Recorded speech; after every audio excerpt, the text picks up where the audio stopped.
Marco Andreoli, ben ritrovato. Quest'oggi ospite di tante associazioni amiche, Christus Rex di Matteo Castagna, Nova Civilitas dell'avvocato Gianfranco Amato e di una galassia identitaria che lavora nel circuito, il circuito sociale di Verona. Sono dei valori che non hanno tempo e che si portano avanti in un'occasione molto importante perché fra meno di una settimana si vota. Assolutamente sì, l'orizzonte valoriale cristiano-cattolico è il mio fin da sempre per questioni familiari, per questioni educative, scolastiche, e sono valori che sto ovviamente cercando da genitore di trasferire anche ai miei figli, perché la famiglia naturale non può che essere sempre al centro di tutti i programmi di qualunque politico dotato di ragione. Pertanto io sono ben contento di poter portare la bandiera degli amici cristiano-cattolici in un periodo storico dove purtroppo i nostri valori che portiamo dietro da secoli sono sotto attacco e sono minacciati da un globalismo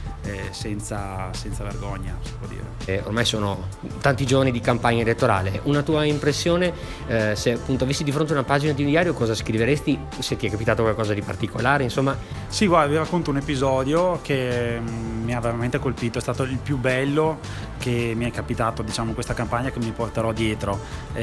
Sono finito per puro caso, per una serie di conoscenze comuni, in casa di una famiglia che ha perso un figlio, un ragazzo di 31 anni, se non mi ricordo male, 3 anni fa, per un incidente stradale.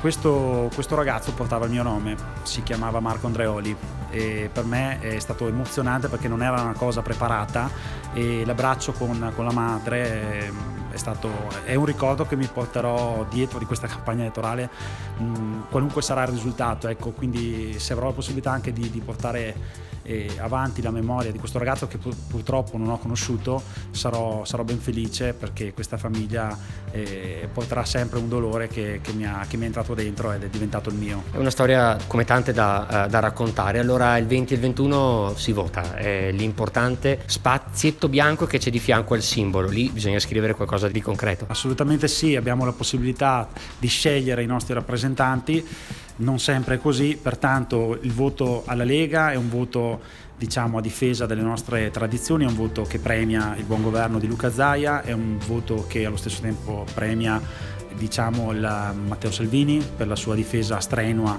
dei nostri confini dall'invasione che siamo stati costretti ad osservare impotenti in questi ultimi anni. E poi c'è la preferenza. Io sono Marco Andreoli, quindi invito tutti giustamente a scrivere Andreoli per portare avanti i nostri valori che non sono negoziabili.